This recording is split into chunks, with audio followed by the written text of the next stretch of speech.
F1 படத்தோட review பற்றி தான் இந்த பதிவில் நம்ம பார்க்க போகிறோம். ரிவ்யூ போகிறதுக்கு முன்னாடி நம்ம சேனலை லைக் பண்ணிக்கங்க, சப்ஸ்கிரைப் பண்ணிக்கங்க, கமெண்ட் பண்ணிக்கங்க, பெல் பட்டன் அமைச்சிக்கோங்க. உங்களுக்கு இது போன கண்டென்ட்டுகள் ஃப்ரீயாக வரும். F1 இந்த படத்தை ஹாலிவுட் படம். இந்த படத்தை இயக்கியிருக்கிறது வந்து பார்த்தீங்கன்னா ஜோசப் கொசக்கி அப்படிங்கிறவர் இயக்கியிருக்காரு. இவர் யாருன்னு பார்த்தீங்கன்னா ஹாலிவுட் டைரக்டர். இவர் இதுக்கு முன்னாடி பண்ணது வந்து டாப் கன் அப்படிங்கிற படத்தை பண்ணியிருக்காரு. F1 பேர் வைக்கும் போதே நமக்கு தெரிஞ்சிருக்கும் இது ஒரு ரேஸ் பத்தின படம் அப்படின்னு. படம் ஃபுல்லாகவே ரேஸ் F1 ரேஸ்.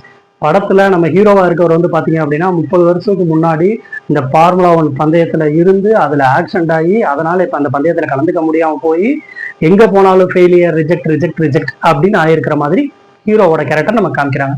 அதே சமயம் ஹீரோவோட ஃப்ரெண்டா இருக்க ஒருத்தவங்க இதே F1 ரேஸ்ல கலந்துக்கிட்டு 10 வருஷமா கப் அடிக்கல, 10 வருஷமும் கடைசி இடத்துல மட்டும்தான் இருக்காங்க. இவரும் நம்ம ஹீரோவும் ஜாயின் பண்ணி அந்த F1 ரேஸ்ல கலந்து கப் அடிச்சாங்களா, கப் அடிக்கலையா அப்படிங்கிற ஒன்லைன் ஸ்டோரி தான் இந்த F1 ரேஸ். இந்த படத்துல வந்து பாத்தீங்க அப்படின்னா இவர் கூட அந்த ஹீரோவோட ஃப்ரெண்டு டீமோட இவர் போய் ஜாயின் பண்றாரு. ஜாயின் பண்ணதுக்கு அப்புறம் ரேஸ் ஓட்ட போறாரு. அதே டீம்ல F1 ரேஸுங்கிறதுனால மல்டிபிள் ரேசஸ் இருப்பாங்க இல்லைங்களா, அதுல இன்னொரு கோ ஆக்டரா வர்றவர் ஒரு இளம் வயது அடிக்கிற வராரு. அவருக்கும் நம்ம ஹீரோக்கும் ஏற்படுற ஈகோ பிரச்சனை, அதனால இவங்க வந்து இவங்களுக்குள்ள என்ன சண்டை வருது, இவங்களுக்குள்ள என்ன ஒத்துழைப்பு இல்லை அப்படிங்கிறதெல்லாம் ரொம்ப அழகா கோர்வையா படத்தை நகர்த்தி கொண்டு போறதுக்கு ரொம்ப அழகா பண்ணியிருக்காங்க. முக்கியமா இந்த படத்தை நம்ம திருட்டு விசிடிலையோ இதுலயோ பார்க்காம பெரிய ஸ்கிரீன்ல மல்டிபிளெக்ஸ்ல நல்ல சவுண்ட், அதுவும் டால்பி சவுண்ட் இருக்க தியேட்டர்ல போய் பார்க்கலாம். எதுக்காக அப்படின்னா படத்தோட cine photography, music, visual effects cine போட்டோகிராஃபிங்கிறதோட காரோட ஒவ்வொரு ட்ராக் திரும்பறதையும் வந்து பாத்தீங்கன்னா எத்தனை கேமரா வச்சு எடுத்தாங்களோ இல்ல அதெல்லாம் விஎஃப்எக்ஸான்னு தெரியல, அந்த அளவுக்கு வந்து பாத்தீங்கன்னா ரொம்ப ஃபர்ஸ்ட் கிளாஸா பண்ணியிருக்காங்க. மேக்கிங் ரொம்ப அற்புதமா இருக்கு.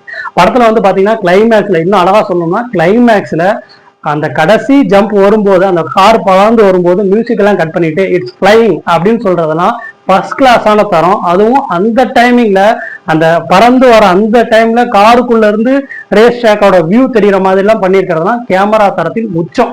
ரொம்ப சூப்பரா வந்து கேமரா ஒர்க் பண்ணியிருக்காங்க. அதுக்காகவே பெரிய தியேட்டர்ல போய் ஃபர்ஸ்ட் கிளாஸா பார்க்க வேண்டிய படம். கொடுக்குற காசுக்கு ஒர்த்து.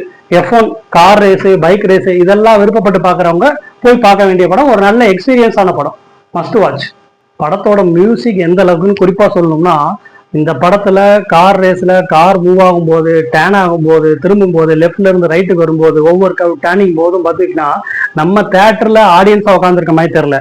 ஒரு 2 கார் லெஃப்ட் ரைட்டு போகுது, நம்ம நடுவில் உட்காந்து டிராவல் பண்ணா எப்படி இருக்கும், அந்த அளவுக்கு ரொம்ப ஃபர்ஸ்ட் கிளாஸா பண்ணியிருக்காங்க. மியூசிக்காகவே ரேஸ்ல, ரேஸ் ஸ்டேடியத்துல, ரேஸ் காருக்குள்ள நம்ம இருந்தா ஒரு என்ன வகையான ஒரு எஃபெக்ட் கிடைக்குமோ அந்த எஃபெக்ட் இந்த மியூசிக்ல கிடைக்கும். மியூசிக்காக கூட நம்ம இந்த படத்தை போய் பார்க்கலாம்.